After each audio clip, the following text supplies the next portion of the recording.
Yes, people, big up.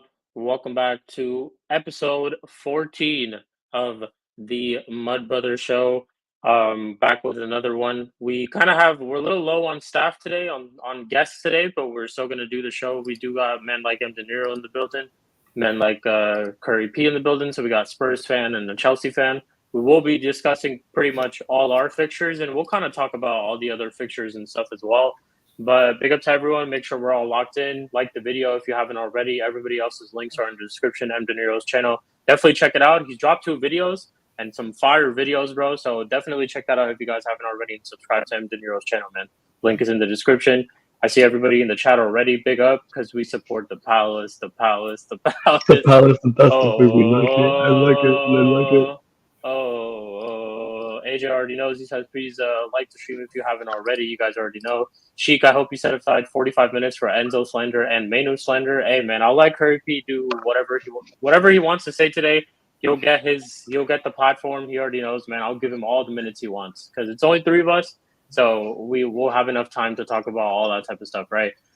Big up to Don Dada Diamond Man. Shout out to you every single time. Big up H. I see H. He got the popcorn emojis. Yeah, man, it's gonna be an interesting episode. But before we do that, let me go to the panelists themselves. M. De Niro, how are you doing today, man? Besides football. Yeah, man, good, innit? Yeah, me obviously after the Liverpool game, when Liverpool scored the first goal, I obviously tuned out straight away, and enjoyed the rest of my weekend, bro. But United, thank you for what you've done. I appreciate it so much. But yeah, man, I'm good.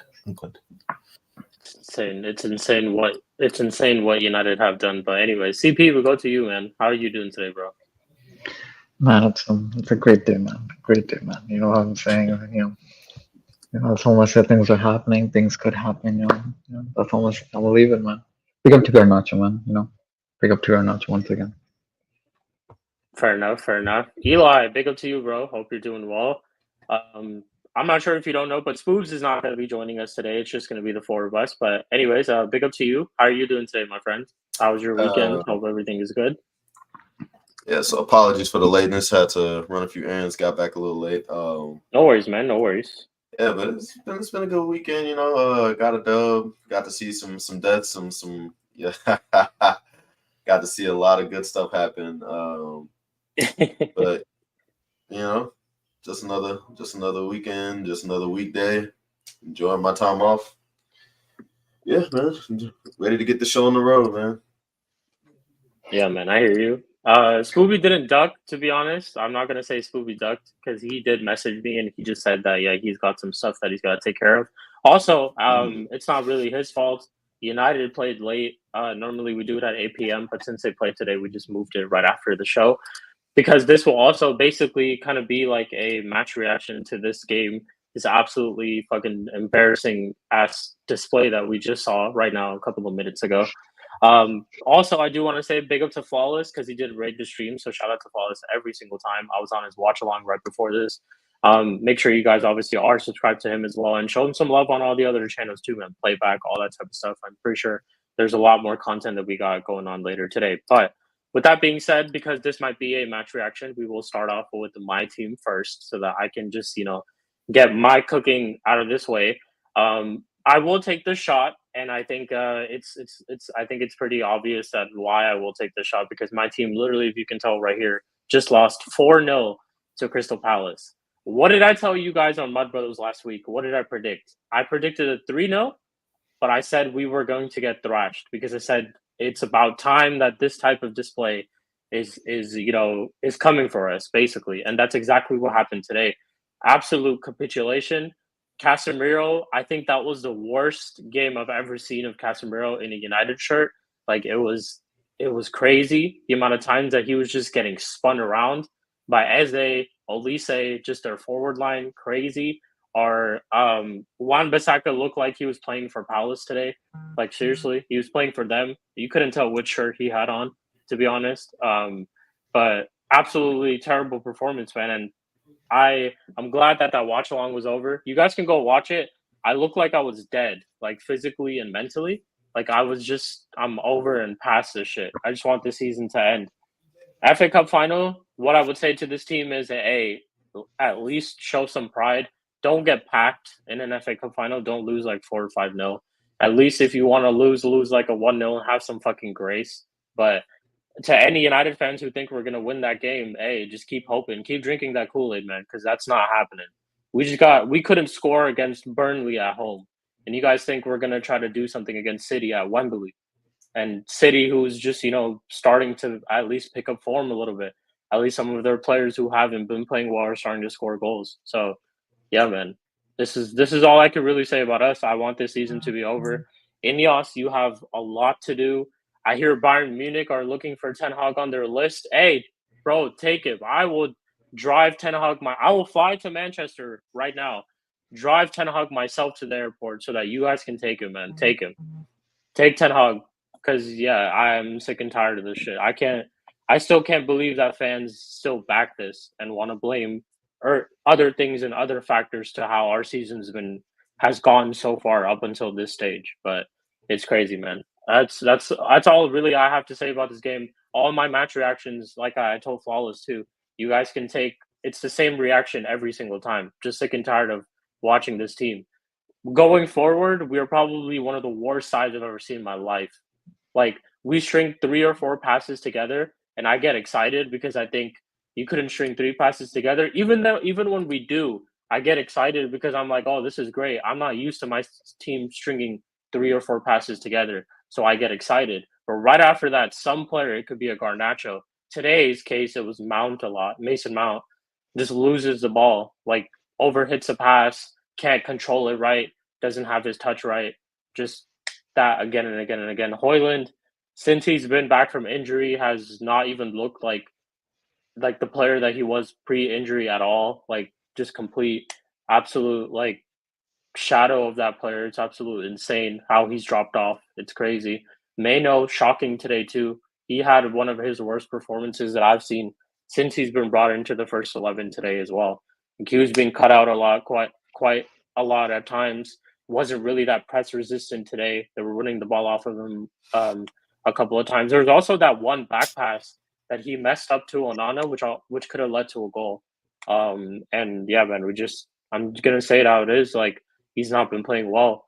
But you just got to look at the whole team in general. This season just needs to end. That's really just what it is. Ineos, you got a lot of work to do, man. Omar Brada, you got all these pieces of the Avengers. You're looking like Nick Fury out here, going around picking up, the best people from different teams. But hey, man, you gotta get to work. That's really what I would just say. Everyone got cooked today, even Dallo. Seriously, everyone got cooked today, man. For real. But we'll get everybody else's thoughts on the game real quick too. Eli, we'll go to you first. I'm not sure if you watched the game, but 4-0 goals from Elise. I think Elise scored twice. Oh man. Yeah, it's just let us know your thoughts, man. Hey, I thought y'all were gonna at least get one. I can't lie, y'all were unlucky to get that that goal. What was it, like a foul on Henderson or something like that? I thought y'all were unlucky to. Yeah, I thought y'all were unlucky to get that goal. I predicted 3-1. It turned out to be 4-0. 4-0. I knew Eze and Elise. I knew they were gonna bop y'all off the park. I just didn't know it was gonna be that bad. Yeah, I didn't know it was gonna be that bad, man. Like, I ain't gonna lie. I swear, if we lose to y'all, sack Arteta in the tunnel. Don't even let him come. Don't let him get on the bus. Don't let him get on the team bus. Like, we can't be losing to y'all. Not this United team. Like, it's crazy. It's crazy. Like, I can't explain what just happened. The structure of y'all's team is just all over the place. Like, the off the ball movement is all over the place. And I feel like that's one of the main reasons why y'all are struggling. Is y'all off the balls movement is trash. And the fact that y'all have so many men forward, it leaves so much space in behind for them to, exploit every time, for anybody to exploit, honestly. And yeah, I'm not gonna put too much of the blame on Kobe, because you can see his qualities even when he's having a bad game. He gets stuck in, he tries to make things tick. And you saw a lot of that when Amrabat came on and you moved him forward. He was a lot better after that because you can tell he's not a 6. He's not comfortable in that role. And I feel like, if you get the right manager, y'all will be doing a lot better. I don't think this is. I don't know what to say. This Crystal Palace side looked lost.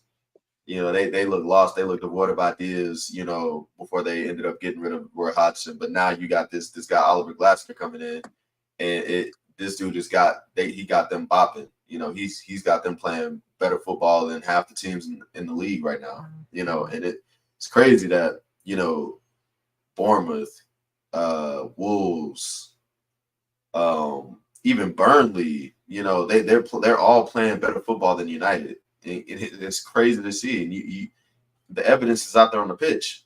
It's out there on the pitch, and the fact that your boneheaded manager is not seeing this and not trying to make adjustments is just an indictment on how terrible of a manager he is. And you know what? Long may it continue. I know it's looking more and more like y'all are gonna get rid of him in the summer. Looks like y'all are gonna bring in Tommy Tukes. You know what I'm saying? Ball means make that happen. Make it happen, please.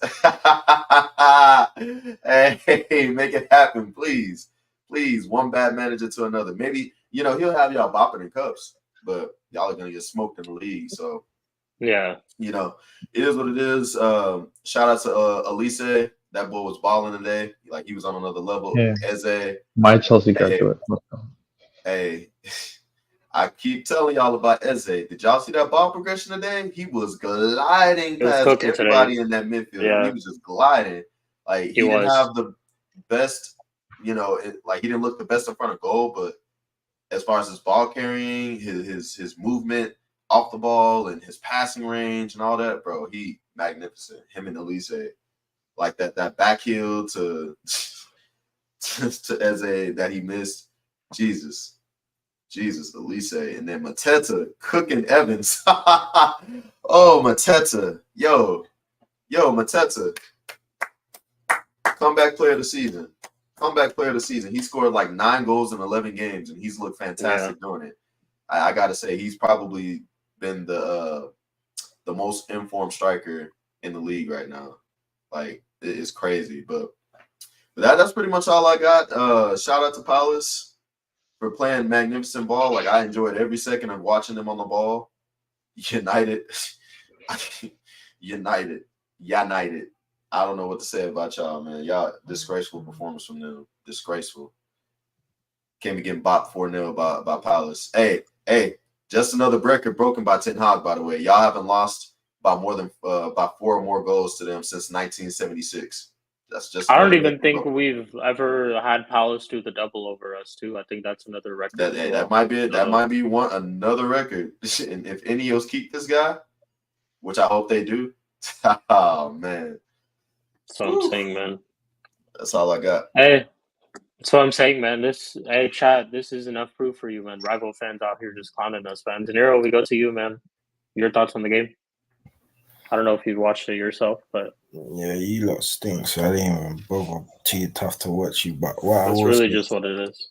Yeah, man. What I will say is that obviously I can't really cook you too much, as we know, for obvious reasons. But what I will say is that obviously, like, this is something that you just gotta get used to once again.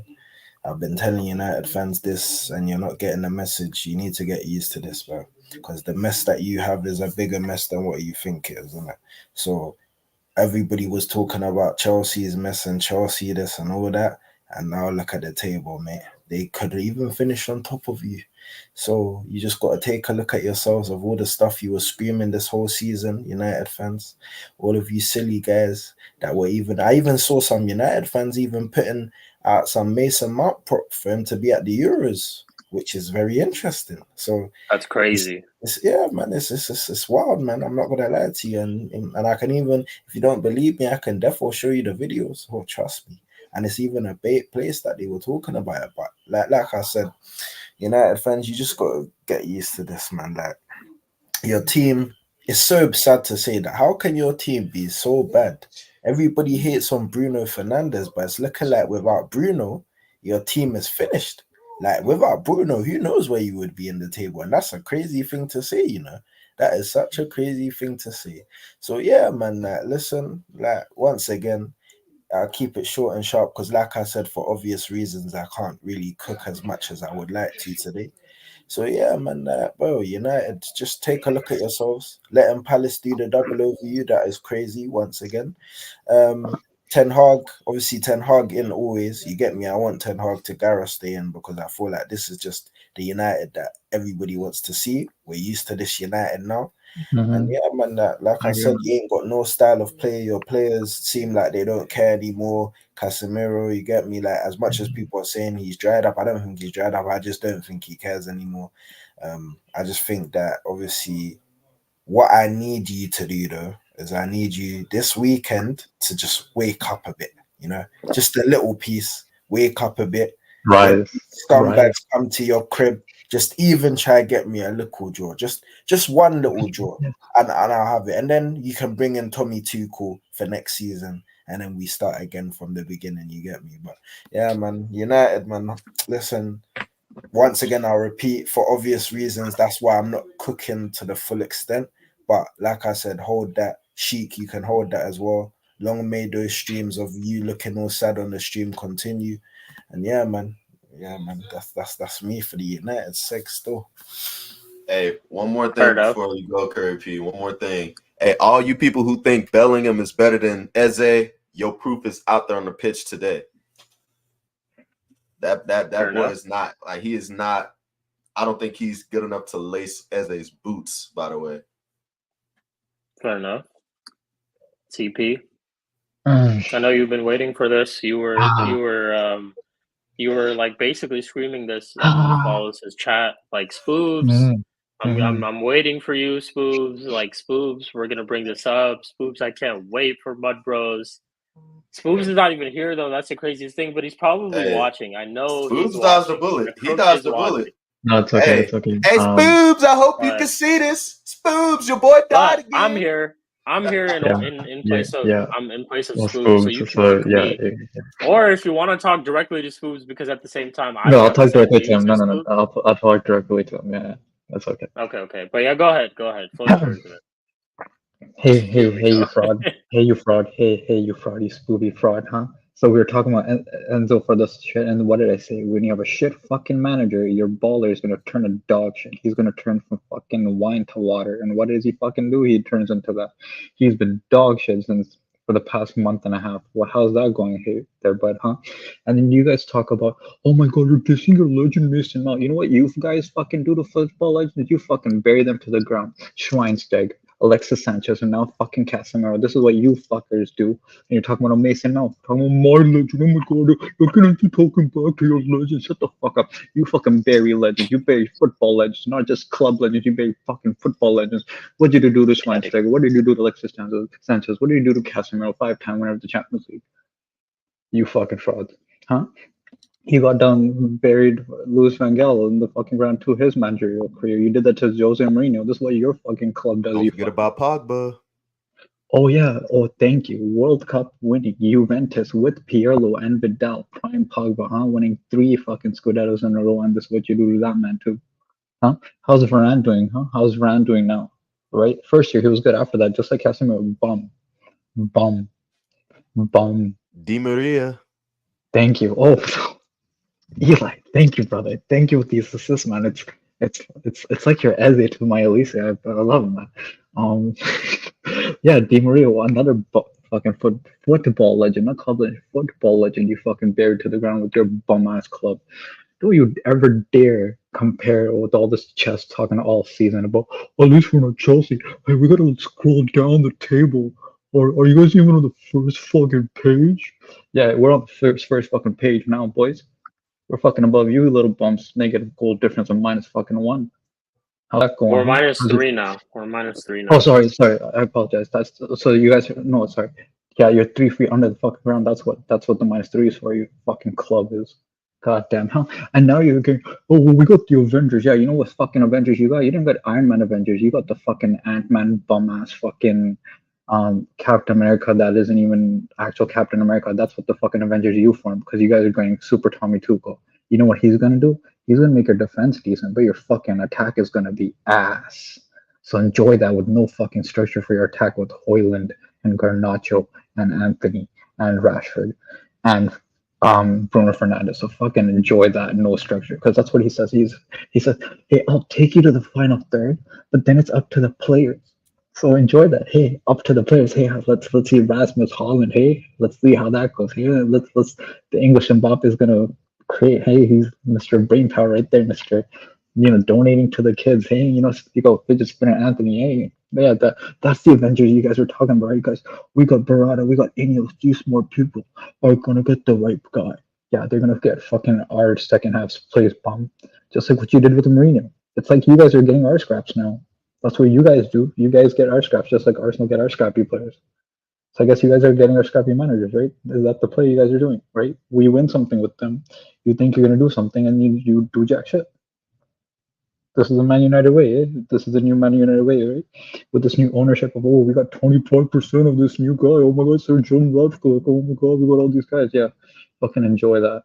Fucking enjoy that. You guys are even renewing Varane's contract while you guys are gonna fucking keep on having these other bums in your squad.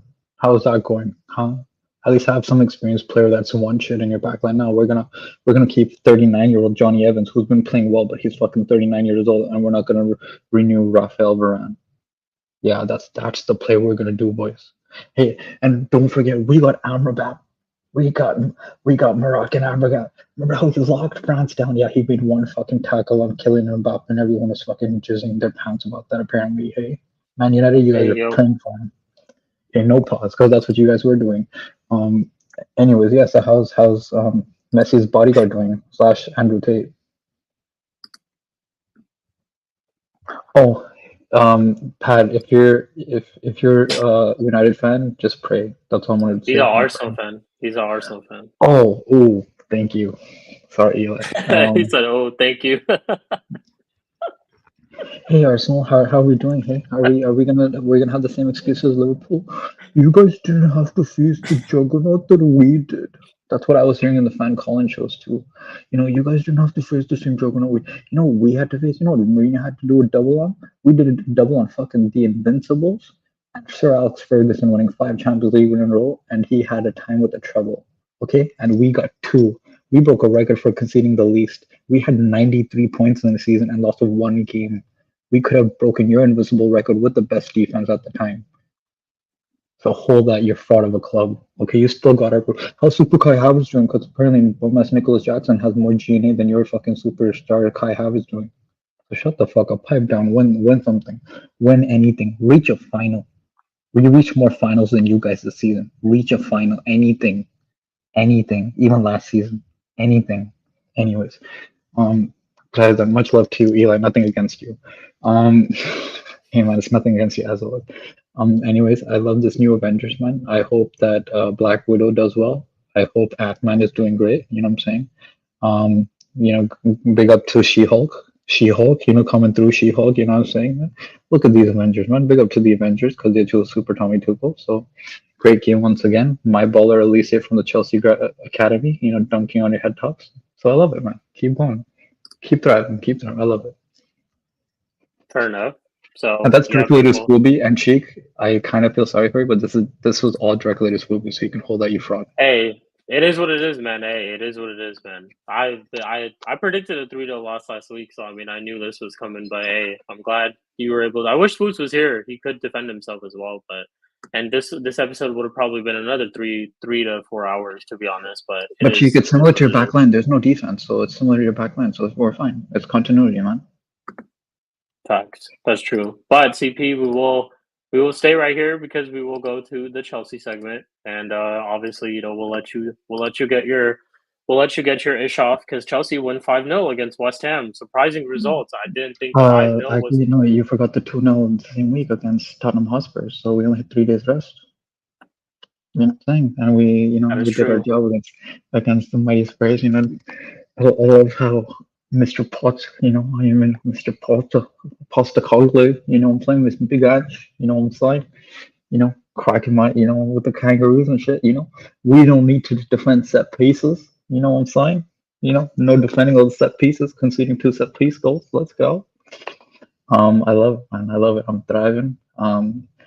Pochettino. The only negative I have to say is we as a Chelsea fan base are still pissed at him, and the reason being because in preseason against Newcastle, Brighton, when we were cooking teams, we played an inverted fallback, and this fraud took 284 days to revert back to the thing we were cooking with during the second half of Villa.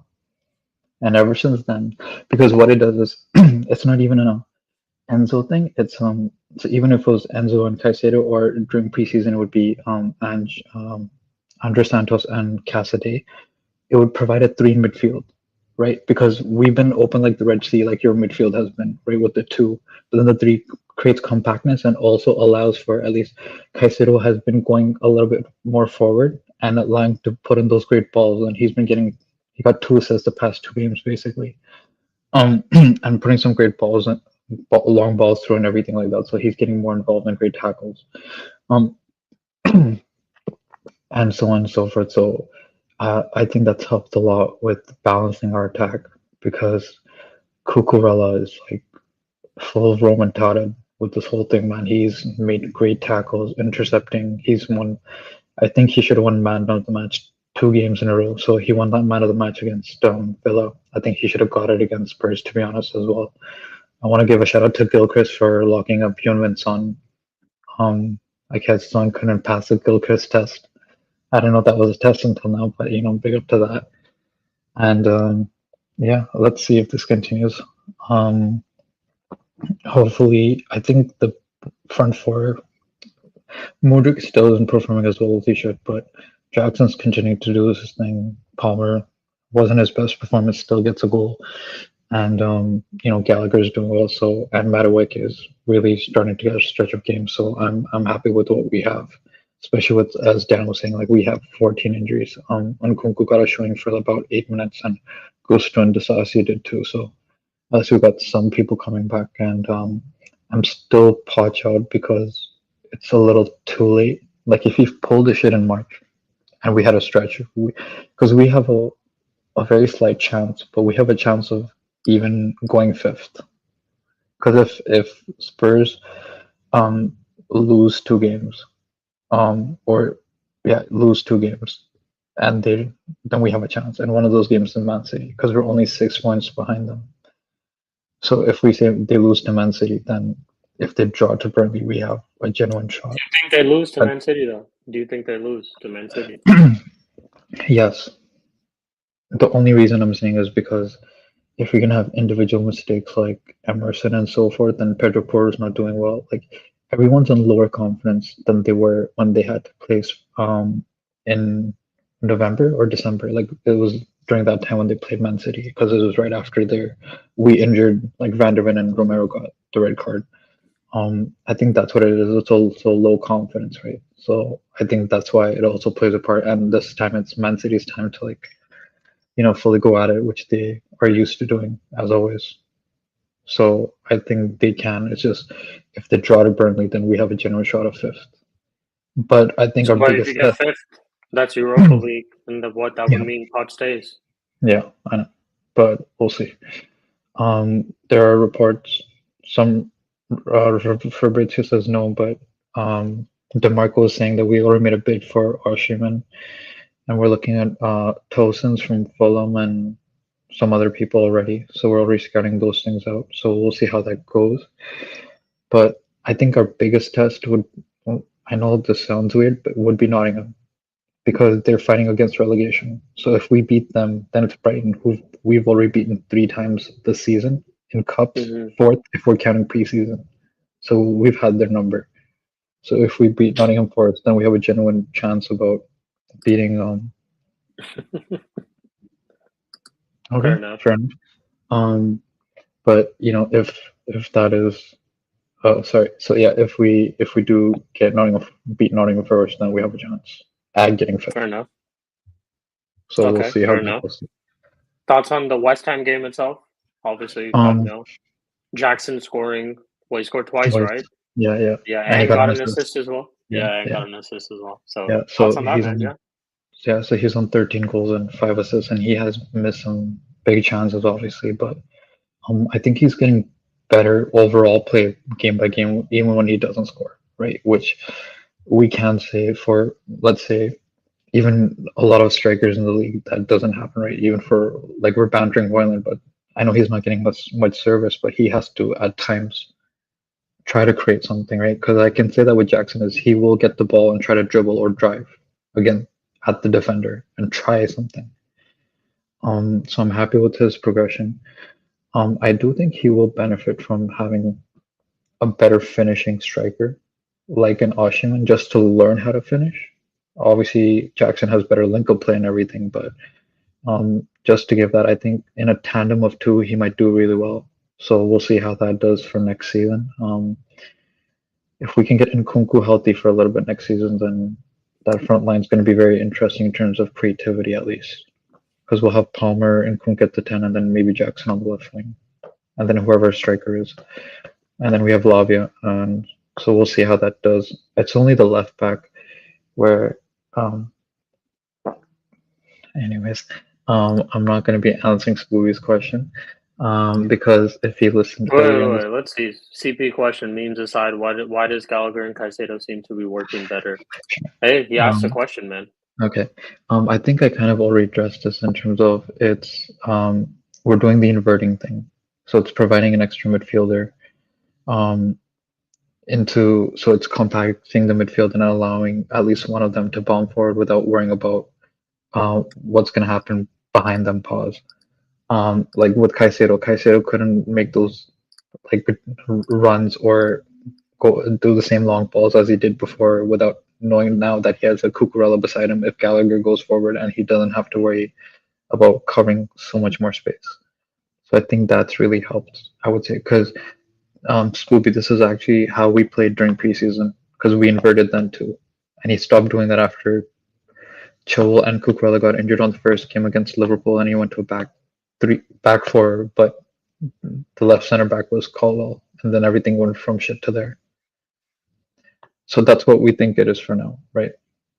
If let's say next season, Enzo, like I said, I've kept the same thing. Enzo doesn't perform well. Even if we have Poch, then I'm gonna have so much more heat on him. So we'll see how that goes. But let's hopefully at least push for Europa. If we get fifth, great. If we don't, sure, but we need to get sixth now. We're in a position of strength because Newcastle and Man United are playing each other in 2 weeks. So someone's gonna drop points. Or both could drop points in a sense. So we gotta capitalize now. Yeah. Fair enough. I think there was one more question, sorry, what he said for Osimhen. I think it was AJ. Yeah. Before question for CP, what do you make please. of What do you rumors make of the rumors? 90 million plus Lukaku for Osimhen. So that would be 80 million pounds. I'm not like ecstatic, but I would take that because in a sense of there's a lot of narratives that if we go for the 100 million, it's going to be extra pressure because now Chelsea is going to have quote unquote 300 million pound strike like players. So even if we can get him for 80, we get rid of Lukaku who's on 300k, and apparently the wage that we're going to give Osimhen is 160k a week. Mm-hmm. So we're going to half the price of our wages and get a player that's as good or better than Lukaku for who's younger as well. So I would take that for now. Because if we're gonna have the $100 million price tag, it's gonna be the same thing, right? It's gonna be Chelsea lack a striker since Diego Costa, and he's worth 100 million, and Chelsea have 300 million pound players. So if we can get it for this price, I would be happy with that. And for the wages going for it, it's 160, dude. That's great, to be honest. So yeah. Fair enough. Cool. We'll go to M. De Niro because we'll get M. De Niro's thoughts on the Chelsea game. Since we are on the Chelsea segment, and then we'll get your thoughts on this game too. But obviously, Chelsea did beat Spurs 2-0. Thoughts on that game, bro? I thought Spurs didn't show up at all in that game. And you kind of spoke right of it earlier before the Mud Brothers that we did before that, where you said that it's a tough place for you guys to go always, Stamford Bridge, and it kind of seemed like that was the case. But Your thoughts, bro? Your thoughts on that game? I told you.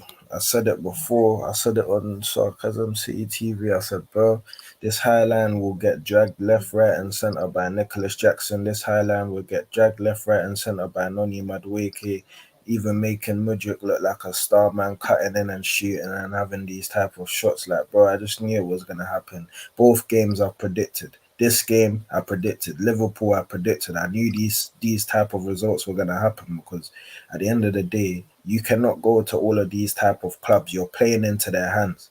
You're playing right into their hands. You've gone to Chelsea, you've played into their hands. You've gone to Liverpool, you've played into their hands. Just with the same high line. And people will say, "Oh yeah, but the Chelsea game, they scored what's it called? One of the goals obviously was the Trevor Chalobah what's it called goal, yeah. Now let me tell you something about that. That still comes down to manager tactics, yeah. At the back post, there was 3 men at the back post. How are players not understanding to mark them 3 players at the back post? It don't make no sense. Like this is just basics of football, basics of defending. Like it does these things. I feel like players know this, but I feel like sometimes players are getting told to do the opposite because clearly in the corners you can see players are getting told to do the opposite. When what's it called? The next goal that went in AMC. My brain is even lost with the second goal because I watched the whole game and my brain is lost. But I'm pretty sure it was what's it called? It was the off the crossbar and then Hoiberg or whatever you get. And even that once again, it's like, bro, you're just the balls hit the post and you are all every player. There's a picture I could get. I'm gonna try and get it. All the players are standing there just watching. And then the Chelsea players are the first to react, and then there's the second goal that's gone in. So it's like, bro, like at the end of the day, I look at the like I'll be real, the manager, even the manager said himself that it's him to blame, to be fair. But I don't really care, bro. Like you can put it on yourself, but at the same time, it's simple stuff that you could just get right. Like it's stuff that is so possible to get right. And obviously people say it's his first season and whatever, and he's trying things. Bro, he ain't trying things because you've played the same way the whole season. You've not tweaked it once. You're playing Emerson Royale as a left back, which we all knew that was never gonna work. It don't bang. The guy got absolutely cooked by Madueke. Like it was ridiculous, bro. Like you get that, and bro, my brain is just breath. That it's one of them ones where we just have to next season. I don't think you can do this. Like at the end of the day, I think everything is blueprint in it. Like we've gone to Chelsea today to earlier this week. Romero seemed like the only guy that seemed like he was up to play a game, and Van der Ven, to be fair, like they're always like the two. Romero's actually stepped up his game, to be fair, in the recent games that we've lost. But it's like, bro, like I just don't understand like rolling over like that against Chelsea. Like Chelsea, I think even goals wise, like we didn't even score, and we normally score. That's another thing. Like we normally score goals, and we didn't even score against them. I don't even remember like an opportunity in that game where I can say that should have gone in. Like that should have been a goal. Maybe apart from there was a square pass that what's it called? I think it was Brennan Johnson or somebody who played it across. But apart from that, bro, I don't remember anything from that game that made me think like Chelsea for me in that game controlled it. All these Conor Gallagher's that we say that are scrubs and that outdoing my midfield, bro. Like it's just what it is. Like at the end of the day, the manager then obviously brought on Hoiberg. Hoiberg came on, did absolutely nothing, couldn't even play a 2-yard pass. The guy is useless, bro. Like, I don't know why you brought him on. And the funny thing is, when he actually brought him on, it was at a point where we were playing better. It wasn't anything great, but we were playing better. And then you brought him on, and then he absolutely capitulated completely. And yeah, man, that's just the history of the Tottenham. You get me, bro? This is what we do, bro. At the end of the day, I don't know what we've done in this footballing world in the atmosphere that we just these things happen to us. Like I don't know, but bro, like I said, in it, it's appalling to go to play against a Chelsea team who I've always said they're not as bad as people thought they were, but still you just can't be rolling over against Chelsea like that, man. Like you gotta at least show some type of courage, some type of urgency to want it. It's even still a derby. It's not maybe as significant as the Arsenal, but it's still a derby, bro. It's a London derby, bro. You got to go into these games and show something, show some type of zeal to want to win the game. No player, at all showed me that they wanted to win that game, man. So with the Chelsea versus Tottenham thing, like, bro, Son, you have to look at yourself. You got handled by Alfie Gilchrist. That is a shameful thing that I've ever seen. Like, you didn't beat him once in none of your duels, 1v1s. You didn't beat him once. The young boy, he's just a passion merchant. There's nothing to his game. You didn't do nothing against him. There And was he plays center back. He's a center back, by the way. Yeah, listen, he's a centre back, but I don't see anything special about that either. But at the end of the day, I'll give him his ratings. You looked up somebody who is meant to be very known in this game to be a clutch moment player, and you looked him up. Didn't do nothing, and I can't lie. That don't come down to age or nothing. I don't care about age and like this is a young player who, if you actually took him on and maybe gave him something to think about, he may have crumbled. Because I remember in the early beginnings of the game, Son took a touch against him, beat him.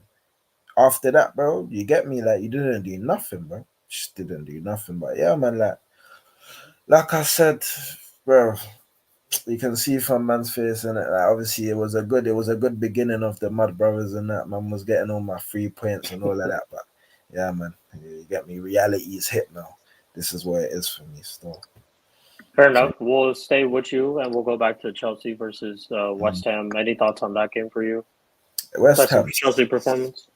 West Ham stink, man. Like, I don't know what happened to their team is, and the thing about West Ham that I'm so confused is that their team isn't as bad as the scorelines that they get. Like, it's so weird. I was Like, quite surprised with the scoreline myself, Yeah, to be man. honest. I didn't watch the game, but I woke up and I'm Yeah. like 5-0 West Ham. That's crazy, man. No, this is what I'm saying. And do you know what's funny about West Ham? It's like, it's not just this game. There's been a couple results they've picked up over the season. I'm like, bro, like, you lot should not be losing like this. You shouldn't be getting. They lost to us 3-0 at home. They Did you lost get to me, us bro? 3-0 at home. So Yeah, it's that's crazy. I find it weird. Obviously, Jared Bowen, it was one of them unlucky games for him. He hit the crossbar 3 times. Like, that's ridiculous, but it's just one of them type of games. Maybe if one of them goes in, the game might change, who knows? But yeah, Jared Bowen, it was an unlucky game for him. But like, yeah, Chelsea, to be fair, bro, they were playing. To me, they dominated that game, innit? You get me? They did what they needed to do. Madueke, like I said, I told guys, I said, bro, give some of these young players a run, then you'll get to see what they're made of. Now, man, I'm starting to see what Madueke is capable of. Get me? He did well in that game, and he played well in that game. And I just feel like Poch, like what CP said, Poch is like all the stuff you're doing now, you could have done way before. Like, these are basic things he could have done way before. All the players he's playing now, the way they're playing, like, you had the opportunity to do this. You just didn't give the players a chance. It's like one bad game, he gets benched. Now he's realizing that give them a run, you'll start seeing young players want to play football. I've told people this, like, young players want to play football. Their confidence is easily knocked if you're playing them and then benching them and then playing them and then benching them. Like, bro, it's just gonna be that. Now you're seeing keeping the consistent formation he's playing. You're seeing now things are starting to come together. Things are starting to work. Like I said, I'll keep giving the props. Like, players like Madueke getting runs of games, you're seeing that it's starting to work. Players like Mudryk, even though it's not the best, he's still adding something to the team. He's adding something to their play. Now you're seeing Caicedo. Now he's starting to be the player that we expected to see. Do you understand what I'm saying? And yeah, to be fair, like, it's just one of those ones where, like, yeah, man, they just want, like I said, once again, they played fluid football. They moved the ball quick in the game. Like, they just did what they had to do. Cole Palmer, once again, sourcing as usual. This is what he does. Like, you get me, bro. Like, Chelsea just, as I've said it before, like, Chelsea, they have things, fans have things to look forward. I know they're a big club, but it's not like they're like a United or Arsenal where you've been struggling for seasons. It's only been two years or 3 years since you last won a major trophy. So, bro, you get me? Like, this next season, you go into next season, maybe add maybe 1 or 2 players that have a presence, that have something about them, and add them to this type of team, and then maybe even Poch staying. You never know what he could do, bro. Like, as much as we troll him and whatever, you never know what he could do, bro. It's just one of those ones where we'll just have to see in it. But if I was a Chelsea fan, I wouldn't look too. I'll be excited. To be fair, a little bit excited at least. 100%, I agree. I'll even go as far to say this is that out of all the teams that we have here on the Mud Brothers show, bar Eli and Arsenal, because they already do challenge for the league, I think Chelsea is probably the closest team or the quickest team that will probably challenge out of all three of us. If you just take Spurs, United, and Chelsea, they'll probably be the faster, the quicker team to challenge because I think their team, like we've said this all year, is not as bad as it has been. And they're starting to get better and pick up form, but it is not as bad as it has been. And that has a lot to do with Poch. And who knows, man, with a different coach, maybe a couple of more signings, they could definitely, in 2 years, they could challenge. I think that is definitely possible. I do also want to get real quick to a question by Don Dada Diamond. Big up to you, bro. I hope you're doing well. He says, any hoes have to act now, these cowards. Where's the high standards they speak of? Sheik, Ineos and Glazers may prove to be two cheeks of the same ass, 100%, man. And then he also says, Ten Hag said United plays scintillating football, Yeah, that's crazy. And you're absolutely right on this because this is just what I can say regarding United. And this is the last thing I'll say regarding United for today.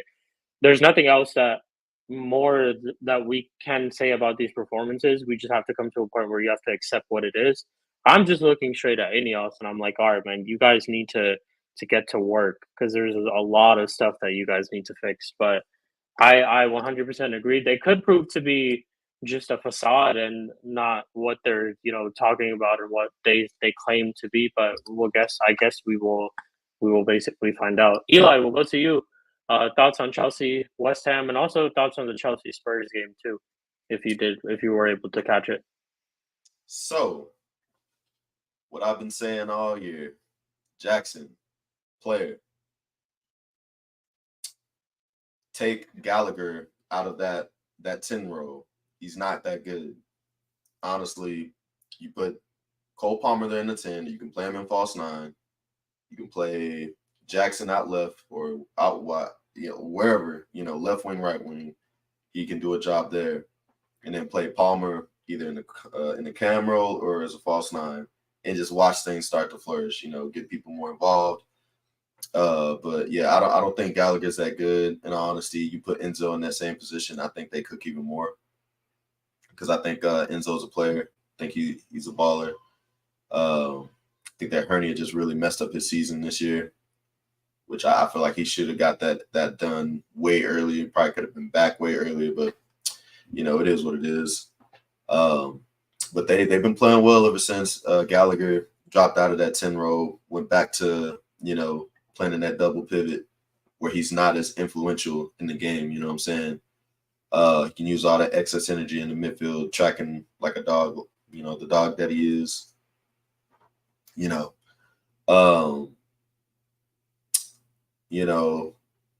can see their patterns of play now, especially with the inverted, because I didn't think Cucurella was that bad. I think that I think it was just the system that he was playing in. I think it didn't suit him. But now that you see, you see that little change up in the system, just that little tweak, and he's playing miles better. You don't go from being a baller, in a different club and then come to another club and then automatically just be crap. That's just not possible. I mean, you look at the likes of Di Maria, for instance, went to Man United, had that one stinky year, went to another club, and then boom, he's a baller again all of a sudden. So it's sometimes it's a system that can make the player look like crap, because as much as we would like for football to be, one man, iron team and stuff like that. No, it can't always be that. You gotta. It's a team sport, and a lot of times you can only be as good as your team is, But yeah, Chelsea that they last couple of weeks they've been stepping it up, and I've been very impressed with what I'm seeing with them. Jackson's actually putting away chances for once. Even though I don't really rate Madueke like that, I think he's scatty. But he's had a couple good games. I think the pacing behind is really helping Chelsea out. Giving them an extra outlet. Mudryk. I've been telling y'all, Mudryk. I think he's a decent player. I still think he's a scrub, but you can see the improvements in his game week by week by week. Like once he learns to use his pace, okay, then we can have discussions. But for right now, keeping it calm. I think he's a decent player. He's starting to actually learn his trade because remember, he's only played like maybe less than 40 professional games as a footballer, So, we got to keep that in mind too. Got to keep that in mind too. So, yeah, Chelsea. Kudos to Chelsea. They've been playing well. I got to give them their props, even though they're a rival. I'm fair with my criticisms here. If I think a team's playing well, I'm gonna give them their props. I'm gonna give them their flowers. Let them know. I always rate the ballers. Cole Palmer cooking in that 10 row, absolutely cooking in that 10 row.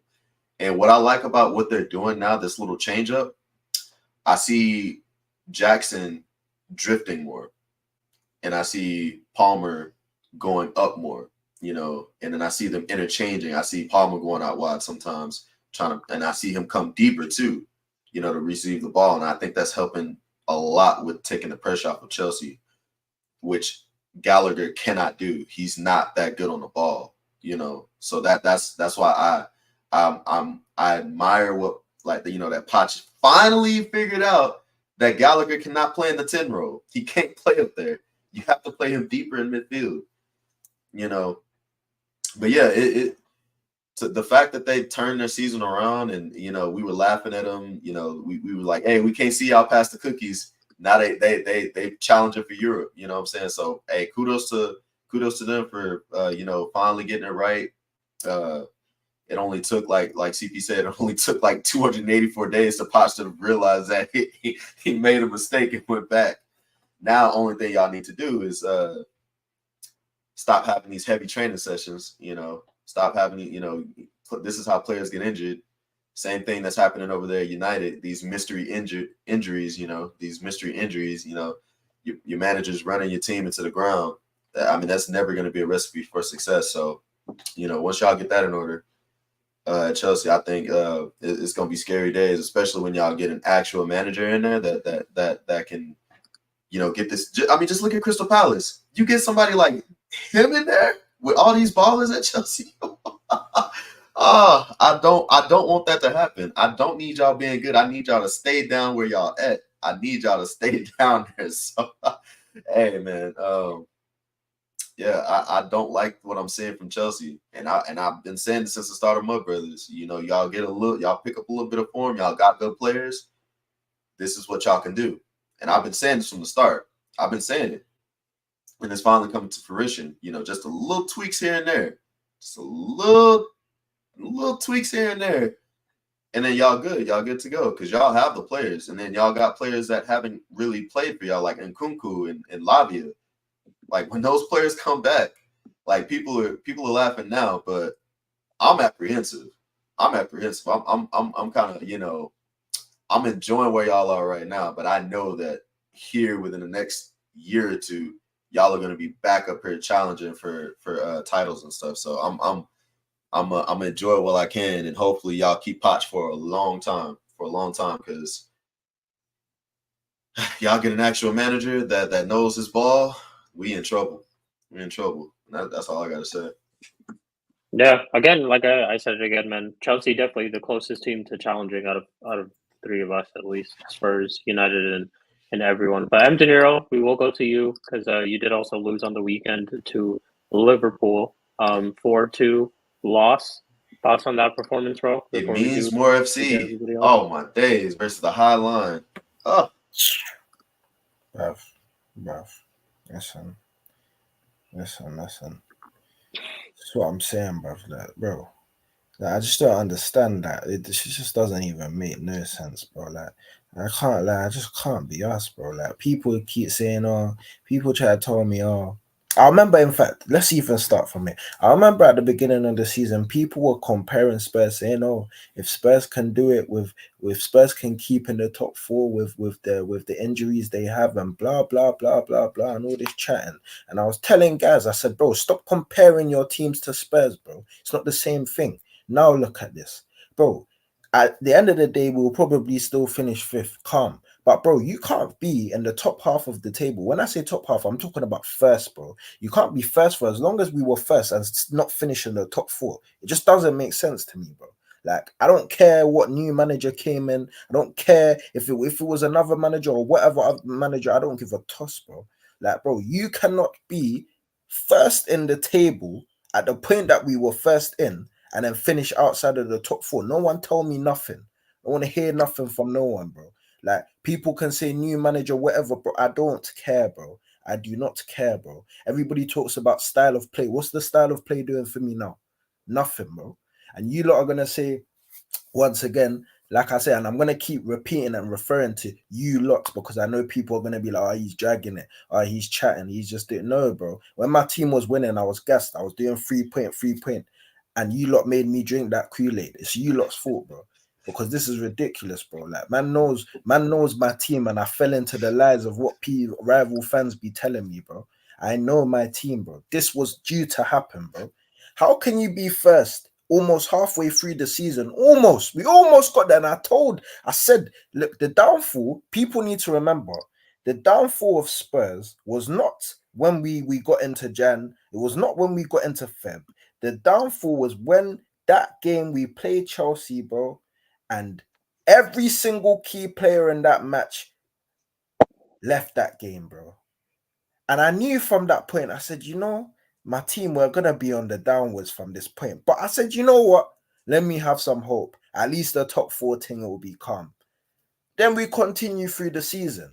Certain players come back. Guys were trying to tell me when certain man come back, it's going to be, Spurs are going to be a problem, blah, blah, blah, blah, blah. We're not no problem, bro.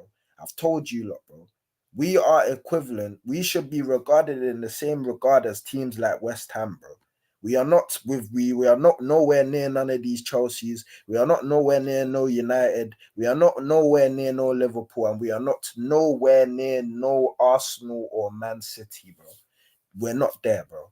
Like, I don't care what no one says. We are nowhere near these guys, bro. United, with a bad team that they have, with a bad manager that they have, they won the Carabao Cup last season, bro. United, with the bad team that they have, they drew to the same Liverpool team that we just got crashed by, bro.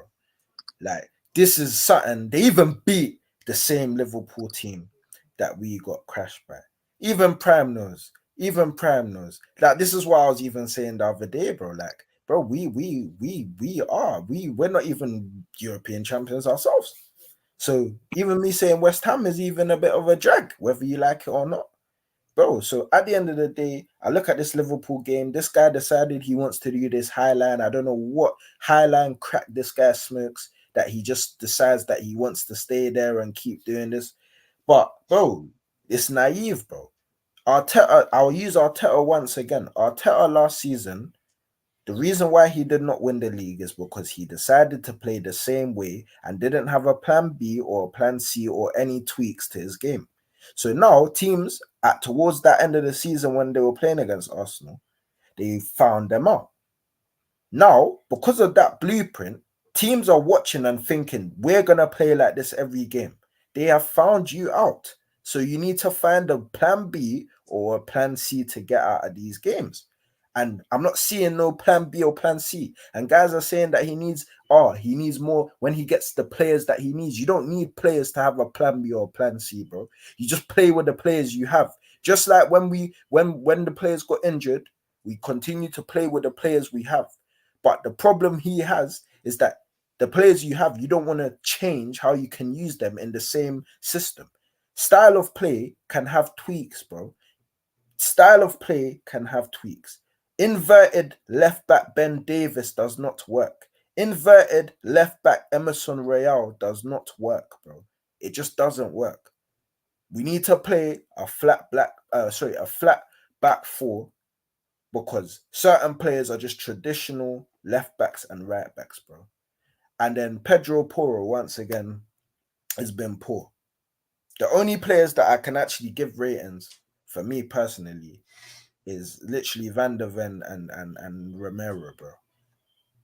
That's literally the only 2 players I can give ratings. Basuma, to be fair, in the game, you were all right. You weren't as bad as usual, but you still weren't anything special. But I can say you weren't as bad as usual. Sarr, Like for me, Papsar, you get me, he always puts in a shift anyways. But like, bro, like it's just one of them ones where I'm looking at what teams are doing to Spurs right now is they're going narrow against us so that we can't play through the middle. Once the middle gets locked off, they know that our weak points are our wingers. So when it goes to the wingers, they know we're not going to create nothing with these guys, bro. They will let the wingers have the ball. It's perfect for them. It's the ideal situation. And what I've realized my manager is just not realizing is to change the way we play. I don't know. I'm not a manager, but I can't tell you how you can go and do this, but you're the manager. You've seen it's not working, you continue to play. You've seen it's not working, you continue to be stubborn. Oh yeah, we're just gonna play this way, mate. Shut up, bro. Just shut your mouth, bro. Like you're just moving like an idiot, bro. Like you went to Liverpool with Liverpool playing what's it? Sorry, not Liverpool. You played against Chelsea with 9 men, and you decided to still play a high line. What sort of crack or dosage, bro? Like I don't understand, bro. Like I just don't get it, bro. And then you go to Liverpool against flipping Mo Salah, bro. Mo Salah, bro. Mo Salah. Mo Salah, bro. Mo Salah, bro. Mo Salah. And you put this guy against Emerson Royale with a high line and you thought we weren't going to get flipping cooked, bro. Like, how stupid can you get, bro? Like, I don't understand. Like, I knew from the get-go, when I saw them two coming against each other, I knew this was going to flipping happen, bro. Emerson Royale is bro. Like, bro, the first goal that Salah scored, a normal defender checks their shoulders. You checked your shoulders once and then left the guy for like 10 seconds. The guy's even put his hand up to say, yo, bro, I'm here, bro. And you still didn't notice. He's even headed the ball in, and then you're doing this, you're putting your hands out saying, oh, what happened? You flipping idiot, bro. Stupid scrub, bro. Like, this is what I'm saying. So, bro, at the end of the day, like, these men are getting me hot right now because, bro, like, I just don't understand how you cannot do simple basics of football and call yourself professional footballers, bro. Like, I respect ballers, like, I respect the hustle to become a baller and all of that, but, bro, come on, man. Like, bro, these are basics of football. It's ridiculous, bro. And the thing is, this is what I'm saying, like, bro, I said this last week, I would even rather play Dragusin, and even if it's not centre-back, I'll play him left-back, because I know you've got to do a better job than Emerson Royale, 100%. Try something different, bro. Just try something different. We've seen Pep do it. We've seen Arteta do it. We've seen other managers do it. They try players in different places. Since you're a new manager and we're not going to win that, and try something different, bro.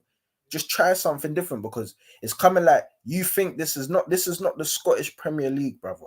I respect the league and all that, but this ain't the Scottish Premier League, bro. This ain't no 2-horse race with Celtic and Rangers, bro.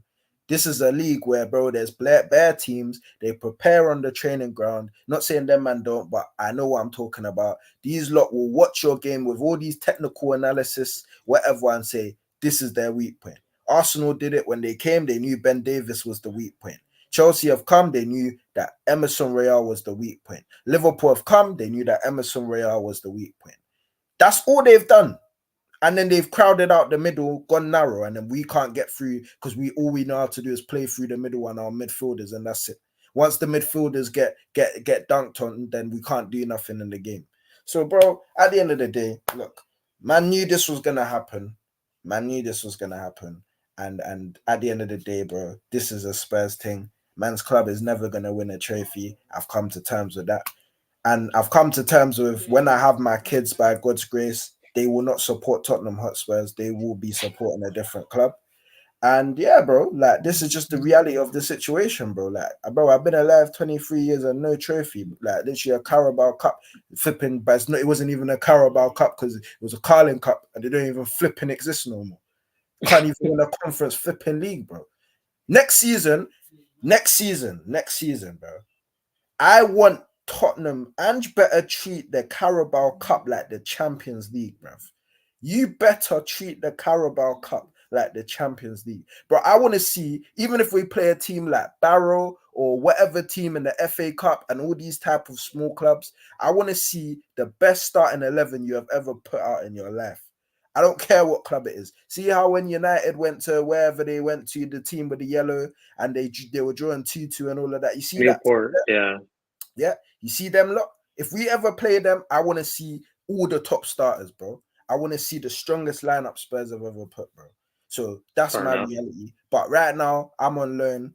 Come on, Man City. You get me? Do the job and do your thing, bro. But yeah, man, like, yeah, ban Tottenham, man. Ban Tottenham. Dead team, man. Useless team, bro. 4 L's in a row, man. That's Tottenham's 4th loss in a row. Crazy. Yeah, it's absolutely crazy. But I hear you, man. I think questions need to be asked for sure. The way that you guys have capitulated, you said it yourself. You were top of the table for a certain time, and not even to finish 4th is it's definitely something to look at. But CP, we'll go to you. Thoughts on Liverpool Spurs 4-2? Oh. Yeah, that's perfect, man. Yeah, let's move on, man. All right, well, Eli, we'll go to you then. Your thoughts on the game, bro? That game basically showed me that Salah's dead, bro. Salah's finished. He is absolutely finished. Like, if that was Salah maybe 3-4 years ago, y'all would have, man, that wouldn't have looked pretty. That probably would have been like a 7-8 something nil, but luckily y'all went up against a finished Mo Salah, because that could have been ugly. That could have been ugly. And another thing that I've been noticing in all of these losses is that people have clocked that y'all are playing 2 8s. Kind of like the same thing that's happened to Liverpool. Y'all are playing 2 8s in a double pivot, and that's not going to work for the whole of the season. Like, you need an actual number 6. You know what I'm saying? Even like single pivot, double pivot, you need an actual number 6 to to make that work, because they're playing through y'all way too easily in all these losses. Because Basuma and Sarr, I think they're very good players. It's just the fact that they play as an 8, so they don't know when to take those defensive positions that a 6 normally would. And it's really hurting y'all when y'all play off the ball, when y'all pressing and y'all counter pressing. It's really just not. It's not. They don't know where to be, so y'all get passed. Like, y'all, like they hit y'all where it hurts, basically. And I feel like, I don't necessarily think Ange's style is the wrong way. I just think he can't do it playing with these players. I think y'all need an actual number 6, and then y'all need somebody out wide, because Brennan Johnson, Timo Werner, even Son to a certain extent can't get it done. And then Richarlison, hey, kudos to him for coming on and making the scoreline look somewhat respectable, but y'all need another number 9 as well. Y'all need a left back, like a backup left back, and y'all need another right back, before y'all can even think about challenging. But y'all play a good style of football. Like, I'm not gonna knock y'all for that. It's just that I think that with y'all are just missing certain pieces to the puzzle. That's all it is, and it's getting exposed. That y'all don't have these pieces to properly play his style of play. So I don't necessarily think it's the wrong way to play, but at the same time, I do think it's a bit naive to not have, to not drop the line back, like even maybe 5-10 yards to kind of help mitigate, getting hit over the top. Because that's really what's been happening is not having a 6 to protect to help protection with the back line, and then getting hit with balls over the top. Like, that's really what's been hurting y'all. And I think I'm not gonna speculate, but on what he's thinking, but it's kind of hard because a manager is trying to stick to his philosophy, trying to stick to his principles. We've seen it with Vincent Kompany at Burnley, and we've seen it here at Tottenham. We've seen it in other different teams as well. Like, these managers are sticking to their philosophy, but they just don't have the players necessary to actually execute their plan of action, and it's hurting y'all because, like, all of these games that y'all have lost, y'all could have just as easily won them had y'all had the attacking presence, that you know the clinical edge to be able to, you know, score the goals. And I think right now it's just I think Ange, he's banking on the fact that y'all can outscore your opponents.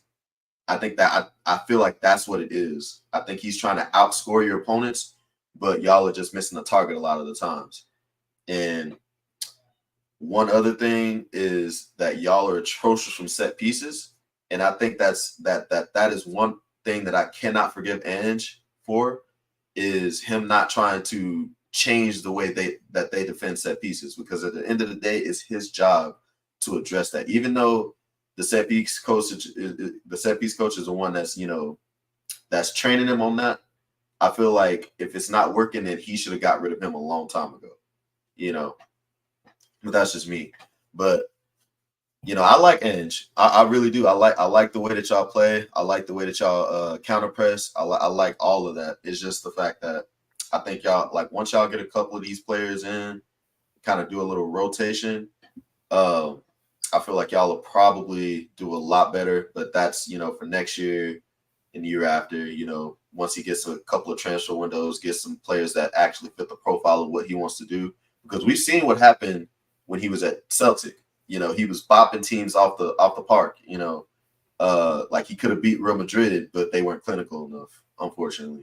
They could have beat a couple of other teams. I forget the names of some of them, but Real Madrid is a standout one that, like, they literally bought Madrid off the park. Madrid, Ange ball. You know, so I'm not gonna count him out because he's having a rough second half of the season, because I know that he's a quality manager and he's going to be able to turn it around. So I can't really, you know, cuss you too much, because, like I said, you know, I'm fair with my assessments and all that. And just based off of what I've seen in the beginning of the season, I know that Ange is a fantastic coach and that he's gonna turn it around. And I ain't trying to be, you know, clipped up for anything that I say. But for right now, y'all can hold that. Y'all can hold that respectfully. Y'all can hold that. And I hope that he doesn't get it right. I hope that he doesn't get it right. But you know, I know he can, because I know that Ange is a good coach. You know, so that's all I gotta say. I just wanted to say what you said quickly. Yeah. I like the way that, obviously, Eli's basically done the good cop thing for me still, because, bro, I'll be real, yeah. Like, I just think, you see, with Ange, bro, I think he's definitely got some type of thing about him. Like, he definitely like a good manager. But you see what it is for me right now, why I'm the bad cop, bro?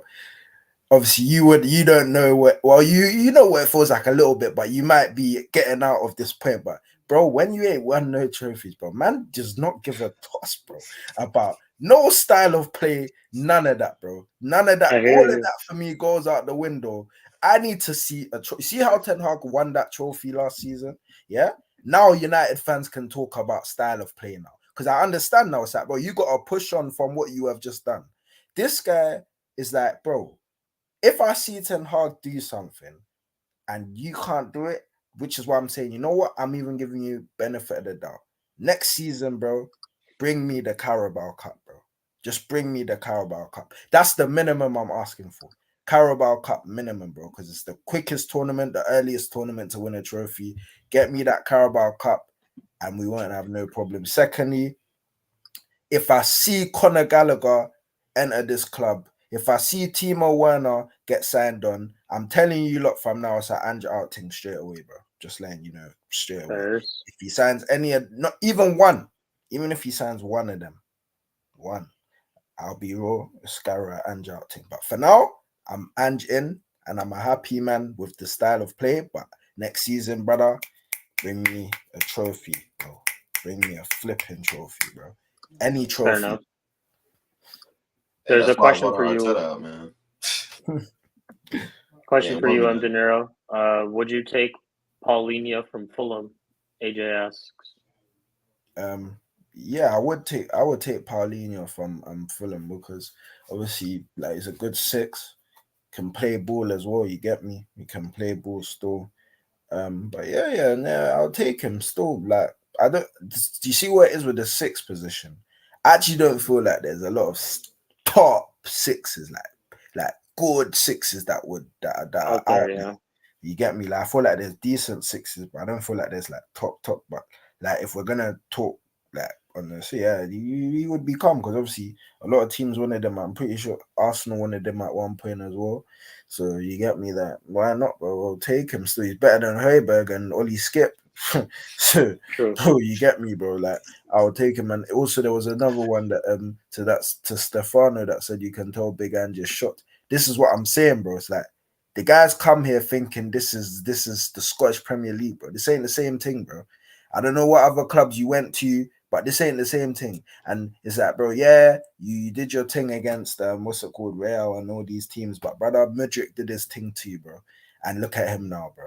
And that's the same ways for you as a manager, bro. You the Champions League, bro. We're seeing teams like Dortmund in the semis, bro. Like, listen, this is just where it is. So, Ange, bro, like I said, Eli has done the good cop thing. So what Eli has said is me being nice, free Eli. You get me, but bro, please, bro. I beg you, bro. I'll keep repeating it on the stream, bro. Please, bro. I just need one trophy, bro. Just one trophy. That's it, bro. Literally, bro.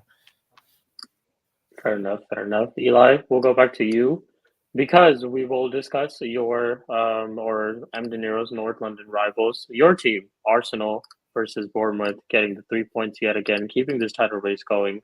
Obviously, you guys do have a big game coming up against us, United, and we'll talk about that in kind of like our predictions too. But thoughts about this game? Happy with the performance? I think goals from Declan Rice. Saka scored two, if I'm not wrong. And let me see what was it. Trossard? Trossardinho, boy. Trossard. There we go. You know what I'm saying? Yep. Put some respect on his name. You know what I'm saying? But hey, it was a mixed bag. Mixed bag. Like we performed well, better than we have in recent weeks. We got a little lucky with that penalty. I can't lie. Like I don't think it was a penalty. 100% don't think it was a penalty. Havertz dragged his foot, sold it. Am I gonna complain? Not really. I'm not gonna complain. I don't think it was a penalty, like I said, but I'm not gonna complain that it was given. So we got bailed out with that one. But before that, honestly, if we would have went into halftime 0-0, we probably would have got a little desperate because the nerves are starting to show a little bit towards the end of that second half before we got that penalty. So shout out to Kai for his for that shithousery, you know what I'm saying? Shout out to him for that. He's been doing pretty well. I can't lie. The whole April, May, Kai not scoring thing has been debunked. When there's an actual system around a player, you can see what he can do. Am I gassed? Am I still gassed about him? I'm not really. I feel like we still should have went out there and got a striker, but am I happy with the fact that he's proving me wrong and he's actually performing in these games where we need him to perform? Yes, I'm ecstatic. I always wish for players to prove me wrong. I always give players a fair shake. But man, I'm telling you, like I'm very happy with the way that we perform. Like I'm still pissed off that we dropped the ball against Aston Villa because I think that's where if we lose the league is there.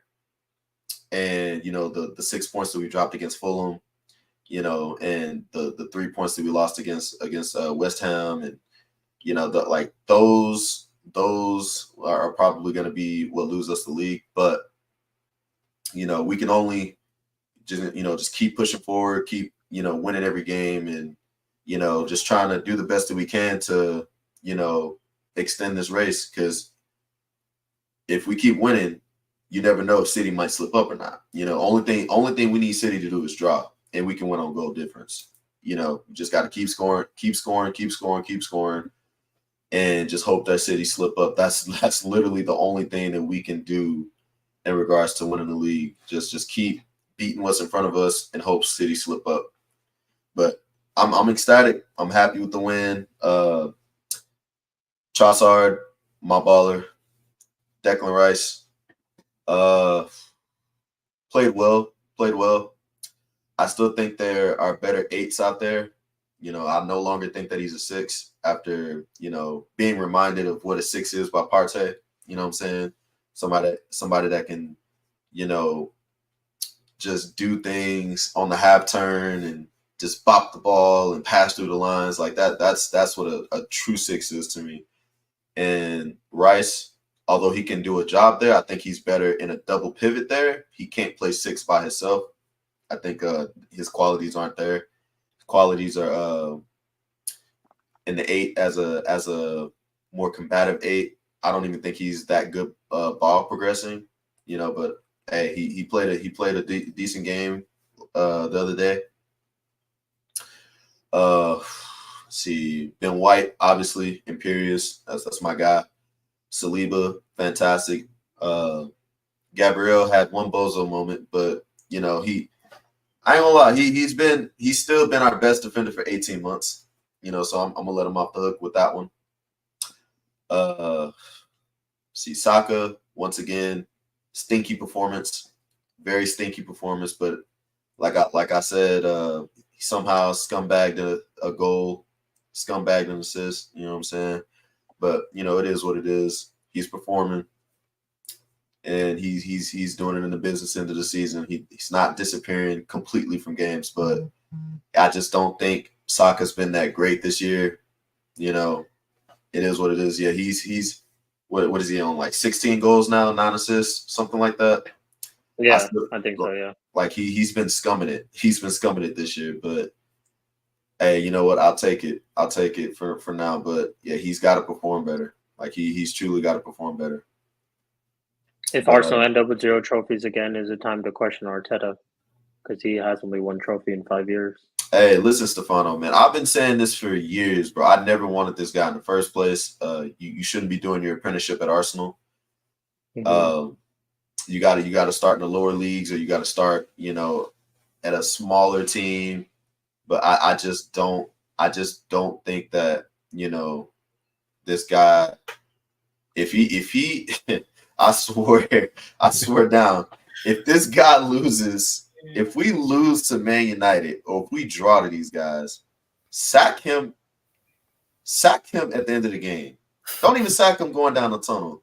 Leave him there at Old Trafford.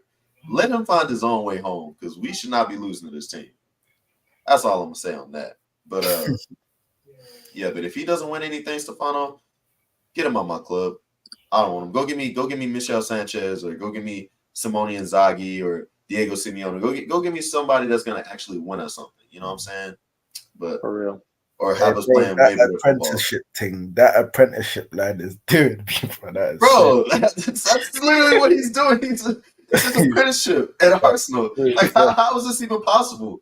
How is it possible that a guy with no, first team managerial experience getting his first gig at a top 4 club in England? How is that even possible? How is that even possible? With without brown envelopes going around. You know what I'm saying? I just don't. I was never gassed.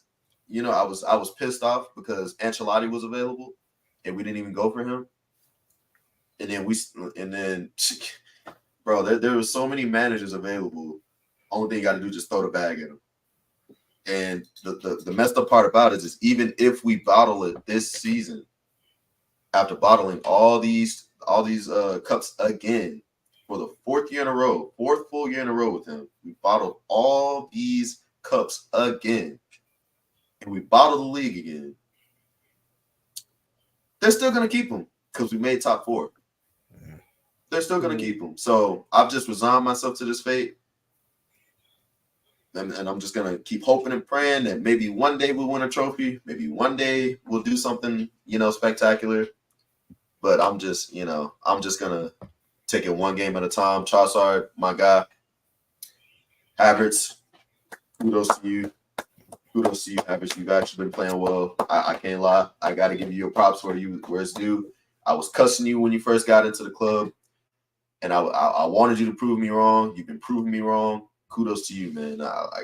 Like all respect. All respect goes out to you, brother. Like, keep it up. Please keep it up and continue to go further beyond what you've been doing. Because if you can be this good over a stretch of maybe 4 months, hopefully you can kick on and become that player that you were at Leverkusen.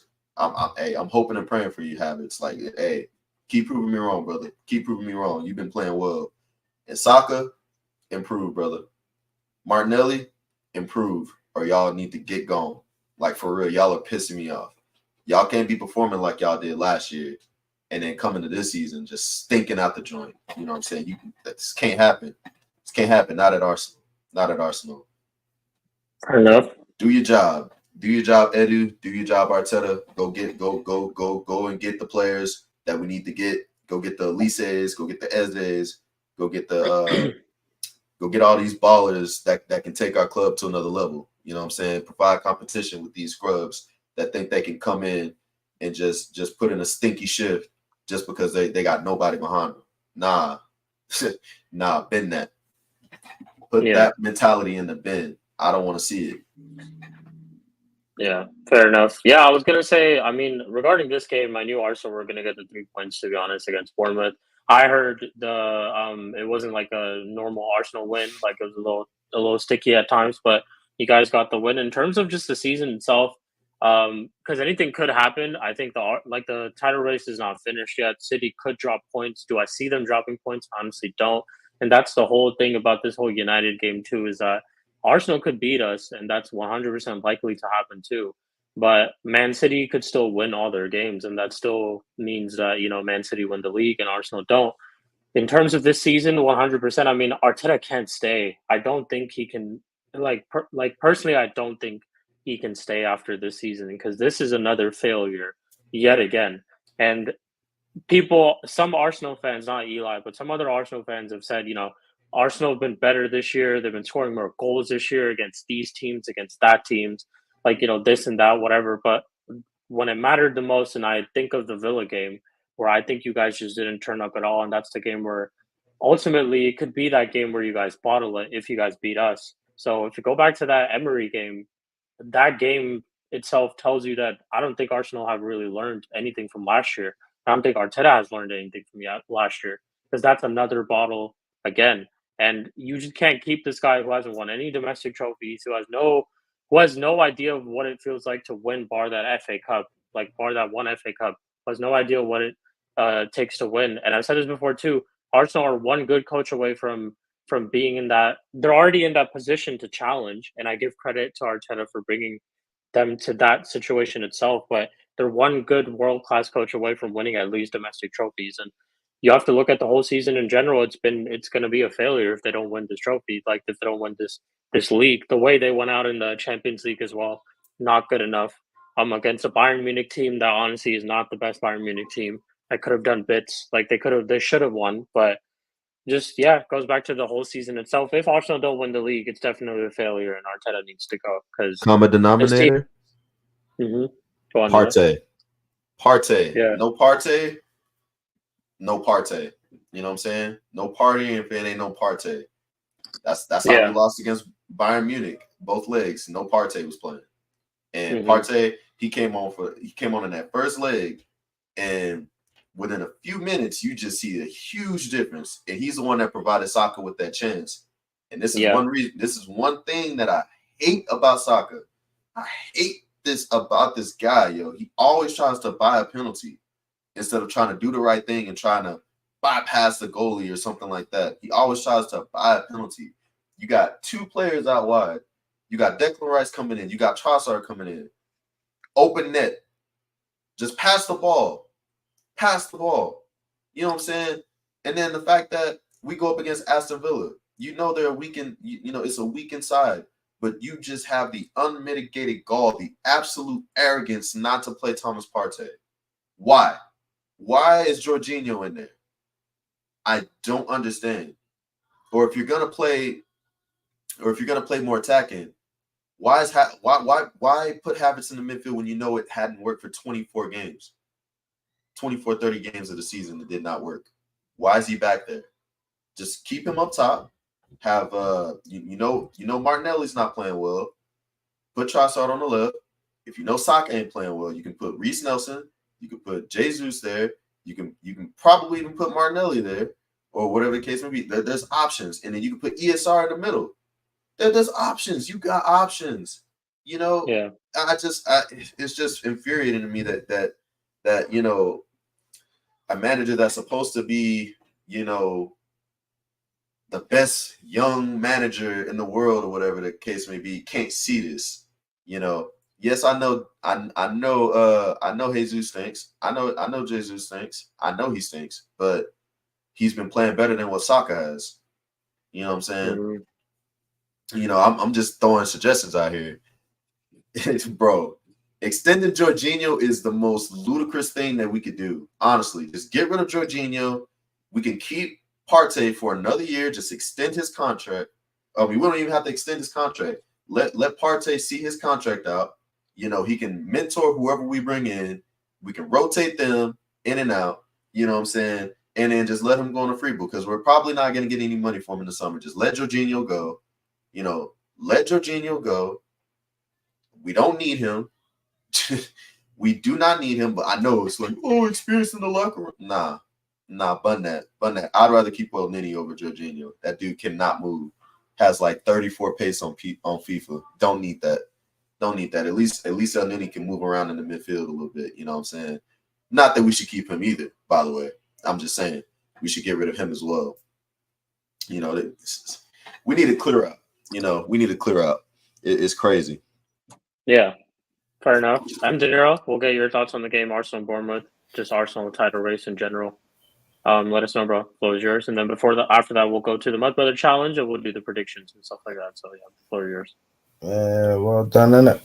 Well done, innit? You got me. Obviously, you got the 3 points like you needed to do.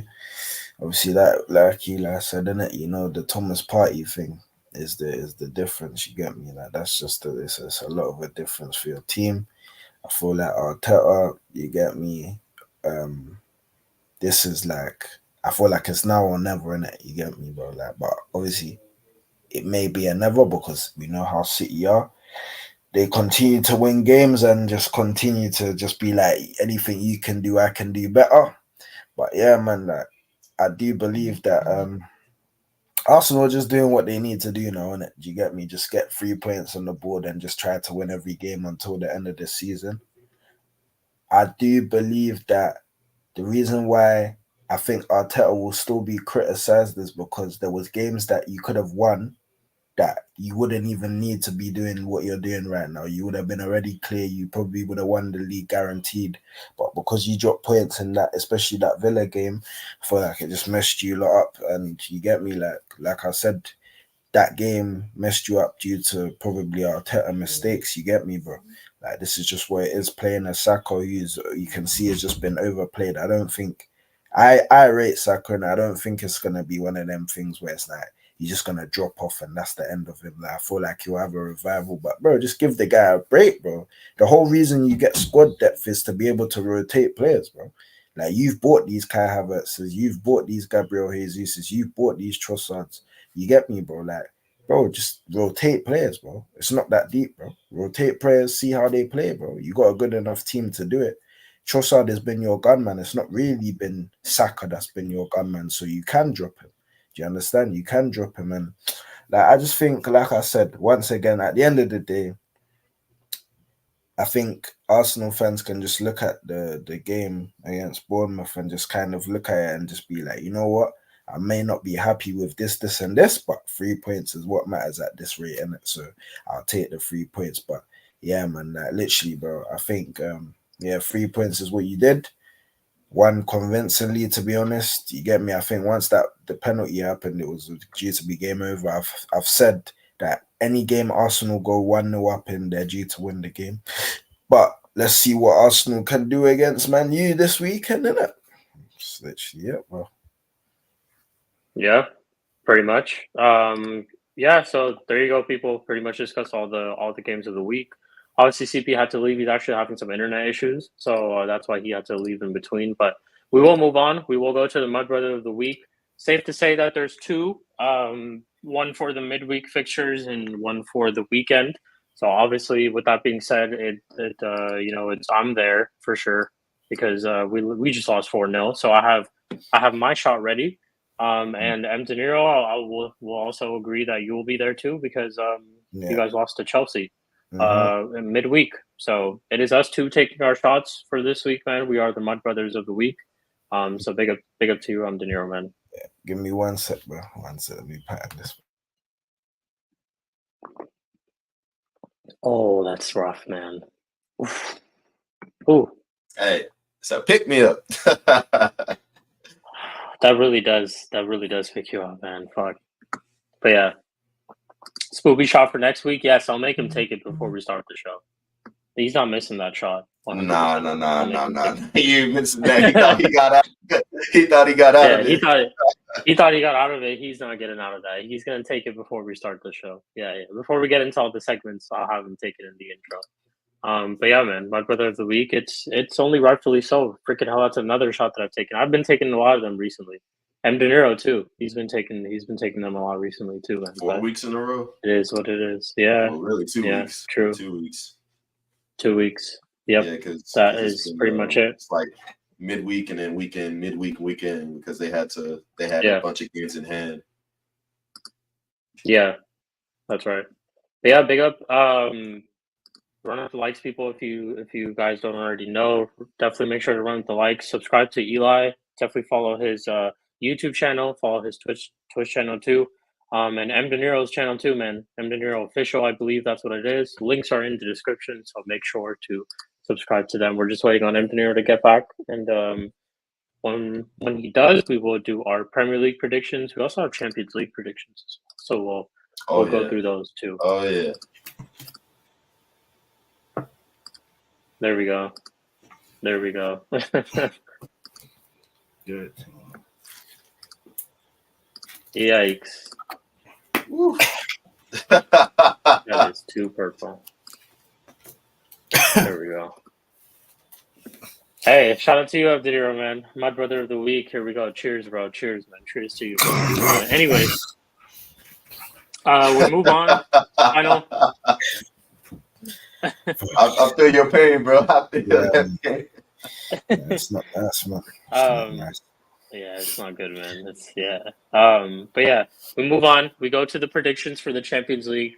This episode, like I said, is not going to be too long because one, we don't have agenda merchants, foods in the building who just loves to bring agendas every single week. That's why the episode is not that long. But also at the same time, there's just because we don't have Chelsea. We don't have a Chelsea panelist for most of it, and we'd also have Spoobs.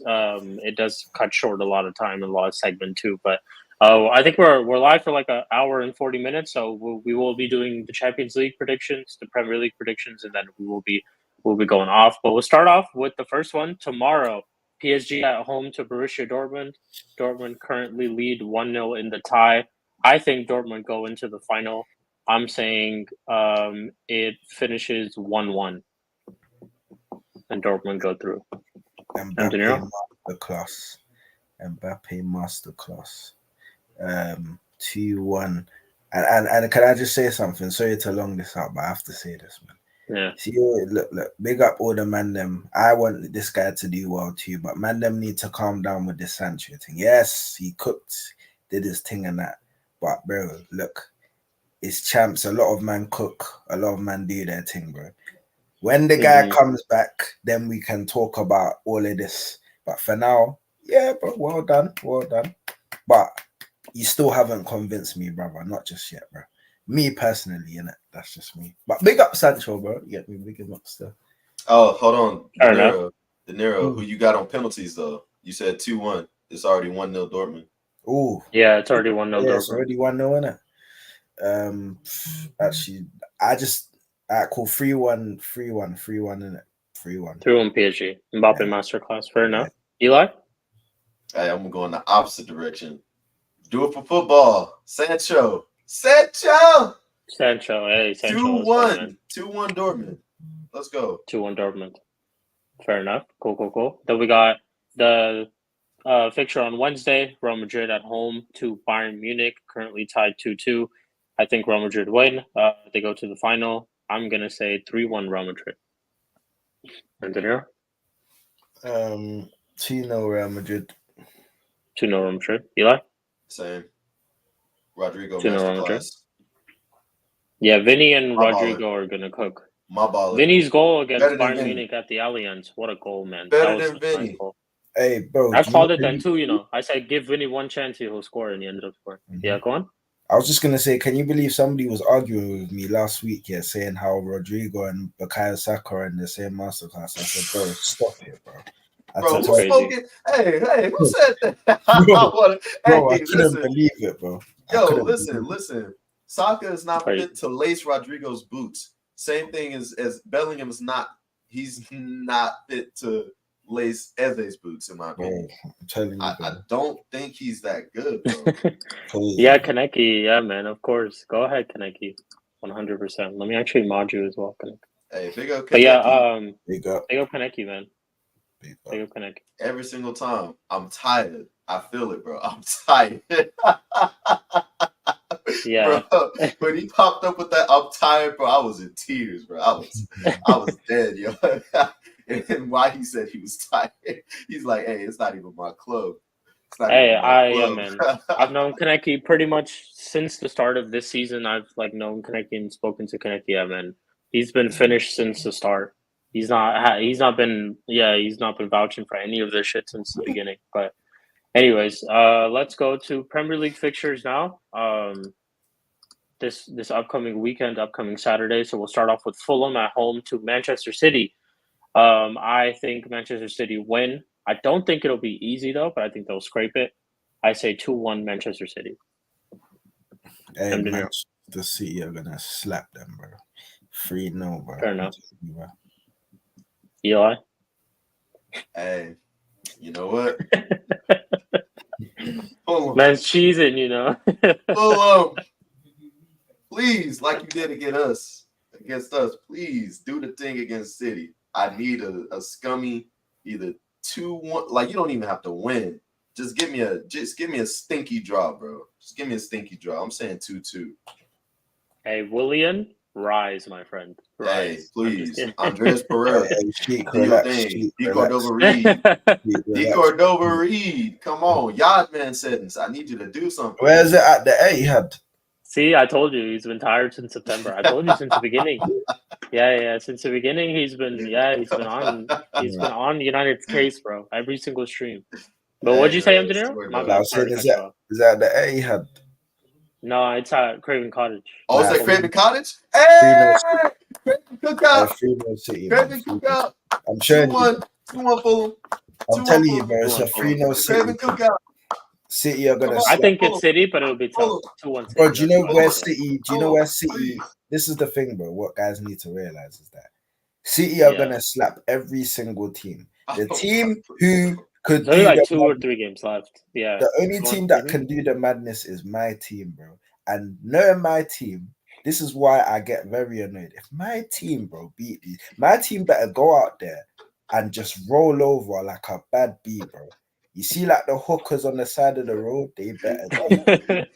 They better do that, bro. Hey, Fulham, Tottenham. Hey, I'm not wearing every shirt, but I'm supporting every single club that plays against Man City for the rest of this season. Man City, yeah, fair enough. Same, bro. Fair enough. Cool. Then we go on to the next game: Bournemouth versus Brentford. Bournemouth at home. I'm going for 2-1. 2-1 Bournemouth. Yeah, 2-1 Bournemouth. 2-2. 2-2. Who's at home? Bournemouth. Bournemouth at home. Ooh. To Brentford. Hey, yeah, you guys can drop your predictions in the chat too. Big up. By the way, people, pick up. Man, they both play really good football. You know what? I'm gonna say 2-1 Bournemouth. 2-1 Bournemouth. Especially when Thomas not playing. 2-1 Bournemouth Fairs. Then we've got Everton versus Sheffield United. Everton at home. I'm going for 2-0 Everton. 2-0 Everton as well. 2-1 Everton. 2-1 Everton. Cool. Newcastle at home to Brighton next. I'm going for 1-0 Newcastle. 2-1. Might just be Villa too, you know. Yeah, 1-0 Newcastle, yeah. 2-1 Brighton. 2-1 Brighton. You know what? Hey, Brighton getting their ballers back. And Cecil's back. Buonanote's back. Adingra's back. Joao Pedro's back fit. what's his name? Billy Gilmore's back with Carlos Baleba there. The only person that they're really truly missing is Lamptey and Estupiñán. Other than that, they finally starting to get a bit healthy, Mm-hmm. and they're playing at Brighton. At Newcastle. Okay.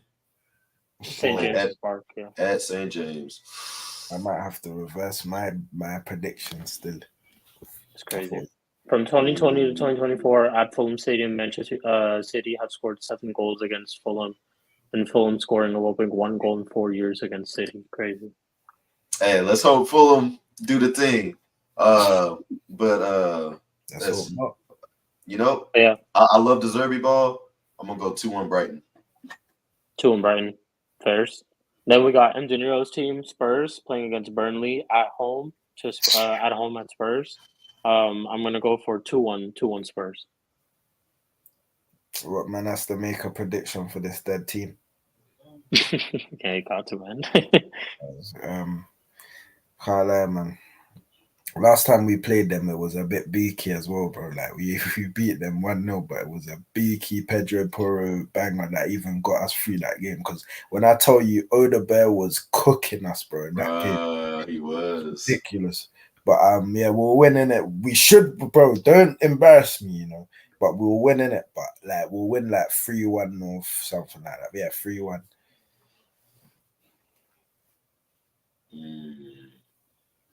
Cheek man was saying we miss Bruno like this man didn't assist Saha against us last year. For real, man. Hey, let's be real, Kaneki. If Bruno was playing, y'all would have lost by 5 or 6 because he would have been hooping the ball back to Palace. He would have been hooping the ball about like it would have been.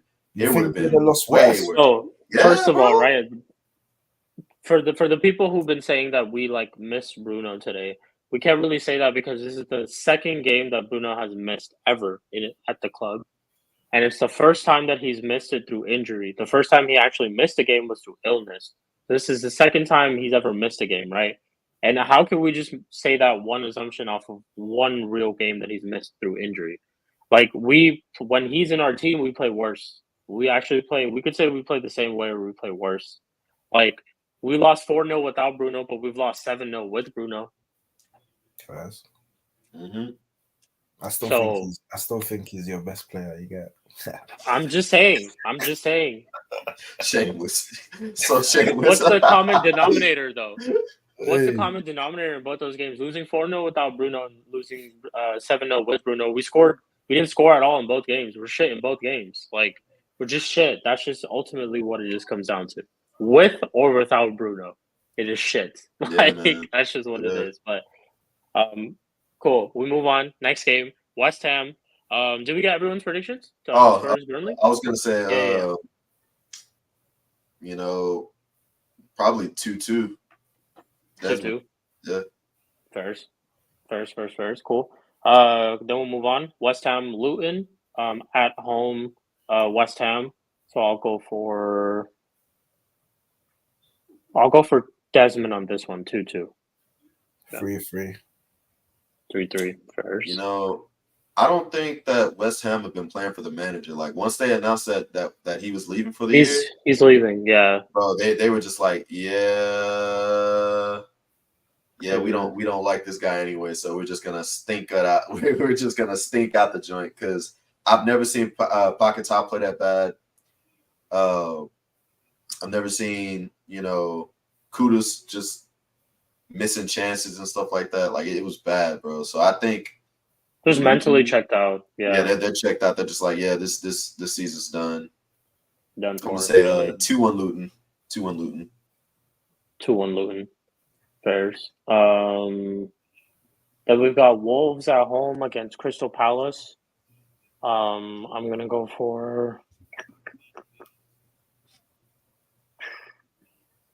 3-1 Palace. Yeah. 2-1 Palace. 2-1 Palace. First. Eli? Where are they playing at? At Wolves. Molyneux. Yeah, I don't like the way Wolves are playing right now. They I'm haven't been in good form. Yeah, I'm gonna have to say the same 2-1 Palace. 2-1 Palace. Cool. Last game of Saturday, we got Forest at home to Chelsea. I think Forest wins this game. I'm not gonna lie. I'm gonna go for 3-2 Forest. Yeah. De Niro. I'm De Niro.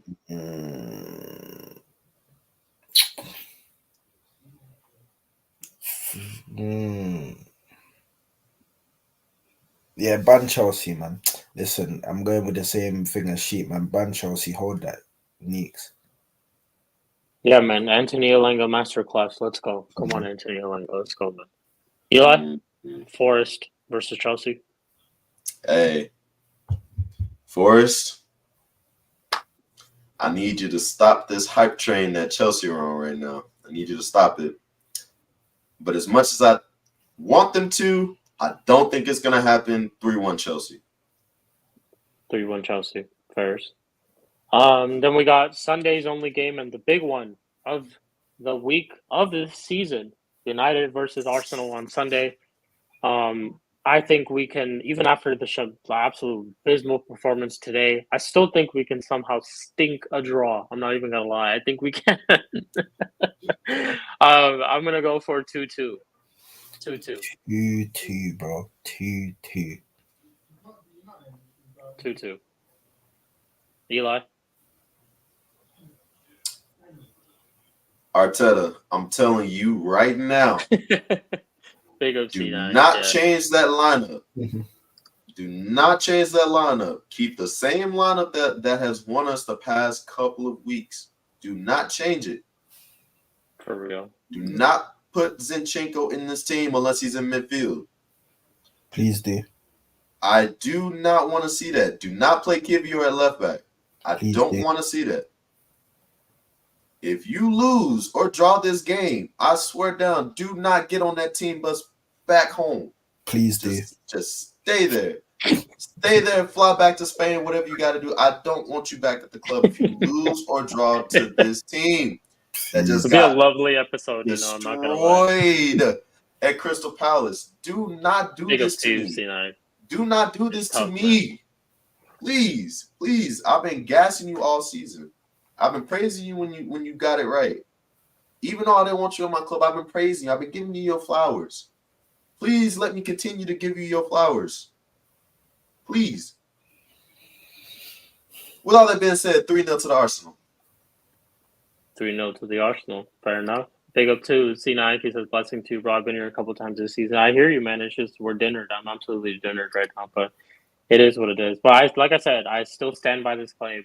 And trust me, people, we will be doing previews throughout this week. I will do an Arsenal United preview. We will get Tony back on the channel if we can. Trust me, I will do a preview with myself. I'll try to get flawless. I'll shout flawless too. We'll see what we can do. But TJ, I'll hit up a couple of Arsenal fans and see who we can get. Eli, if you're available too, I'll shout you. I'll let you know timings and stuff like that so we can try to work something out. But other than that, final game of the week before we obviously go to my brothers next week. Aston Villa at home to Liverpool.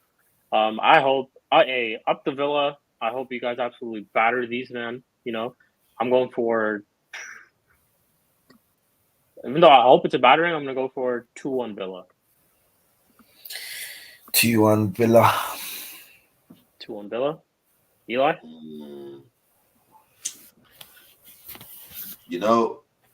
Liverpool also play a high line, and that suits the way Aston Villa like to play.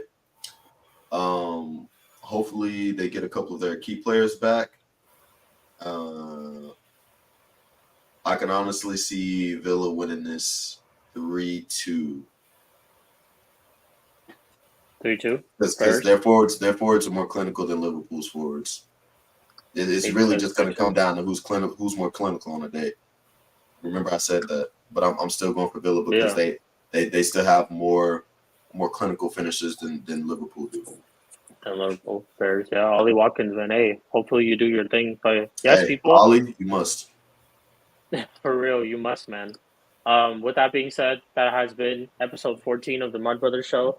I know normally the normal gang's not here because obviously just taking care of stuff in life. You gotta just take care of stuff like that too. Hopefully everyone is blessed, in life. In terms of sport, in terms of life, you already know how it goes. But other than that, where you guys can catch me, we'll be back. Like I said, midweek. I'm gonna try to do the Arsenal United preview. Probably either gonna be on the Thursday or the Wednesday. So keep a lookout on that, or maybe even the Friday. So keep a lookout on that.